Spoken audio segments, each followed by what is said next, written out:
To be persuasive, we must be believable. To be believable, we must be credible. And to be credible, we must be truthful.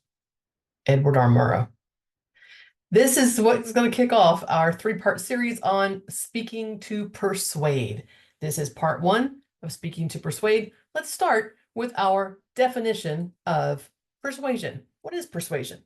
Well, it's gone through a lot of revisions over the years, but it's basically the same. In 1973, Bettinghouse said it's a conscious attempt by one individual to change the attitudes, beliefs, or behavior of another individual or group of individuals through the transmission of some message. It's a very bulky definition, but that's persuasion according to Bettinghouse. In 1997, Osborne said, it's the art of convincing others to give full attention to our point of view. Okay, a little more concise, but still hitting most of the points there. In 2013, Miller says it's the process of creating, reinforcing, or changing people's beliefs or actions. That's what we're going to stick with. The process of creating, reinforcing, or changing people's beliefs or actions. That kind of sums it up very eloquently.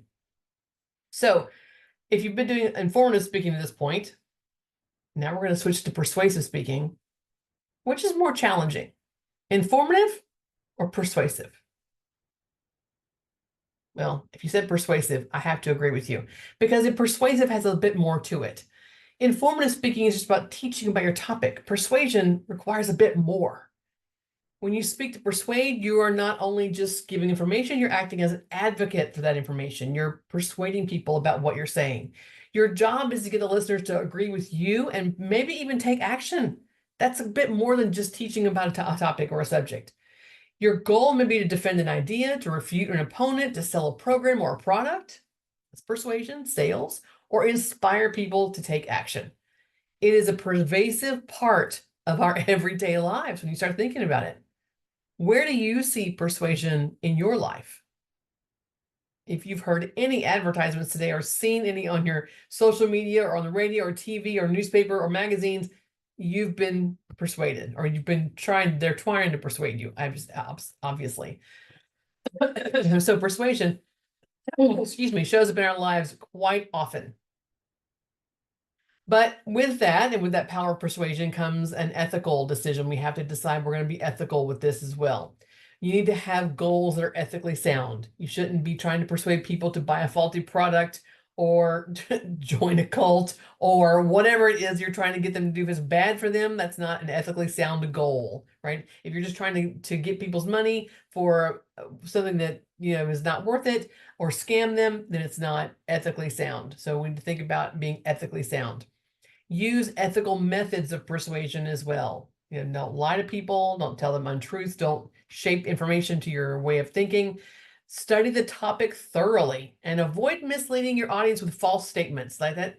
I know that's easy to say, and then we hear it all the time in social media from politicians. It's difficult to do, but study the topic thoroughly. There's no reason not to have the information. You've got a library's worth of information in your pocket, on your phone. Research. Go find information from credible sources, not one source citing a source that's also citing the first source in that circular set of citations. Make sure you study the topic thoroughly. Be honest. Avoid quoting out of context. Don't just take a source that says half of what you're trying to say and try to credit that with what you're trying to say, and misrepresenting your sources. Make sure you are honest in your sources and citations. Avoid name calling and abusive language. You'd think this would be a given, but in today's world, not so much. So you don't want to be name calling people or using racial or ethnic slurs or abusive language. People aren't going to listen to you. You've just lost your audience. So be careful. Aim at the highest standard and construct your speech so it will be both convincing and ethically sound. Convincing and ethically sound. You can achieve both. Quintilian says the ideal of effective persuasion is the good person speaking well. So it takes all of these things into consideration. The good person speaking well is what Quintilian felt was the idea or the ideal of effective persuasion. If you think you have to convince everyone, you don't. If you'll see here, there are degrees of persuasion. So somewhere along the way, you maybe have people who are in your audience who are strongly opposed to what you're going to say, all the way to the other end of strongly in favor of what you're going to say, and somewhere neutral in the middle. If you can get your audience to move, or most in your audience to move one block from left to right, if maybe they're slightly opposed to what you're saying, and now they're, after your speech, they're neutral, success. Or maybe they were neutral in topic and now they're slightly in favor of it, success. Or maybe they're only moderately opposed to it, and now they're only slightly opposed, they're starting to think about it, success. You're never going to persuade the entire audience fully about what you're talking about. So if you can get anyone in your audience to move just slightly from left to right here, where they're looking at your ideas, they're looking at your proposals, they're now slightly in favor, or maybe they just shift a little bit, you've gained success. And you have to think also about your target audience. You're not going to be persuading the entire audience. You're only going to persuade a small portion of that target audience. Who are you trying to get on board with your persuasive speech? Okay, so think about, who am I really trying to target? It's not going to be everybody. As you are composing and writing your speech, think about this mental dialogue that you're having with your audience. Think of your persuasive speech as a kind of mental dialogue, give and take between you and the audience members. And you want to be able to think about what this silent, it's not, it's a mental, right? It's not spoken, a silent dialogue between you and your audience, because they're thinking, oh yeah, really? I don't believe that, right?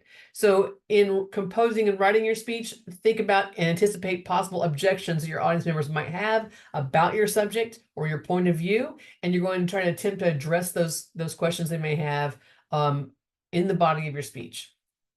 Put yourself in the place of your audience if you possibly can. Imagine how they will respond to what you're saying. Every place you think they're going to raise a question, try to answer it.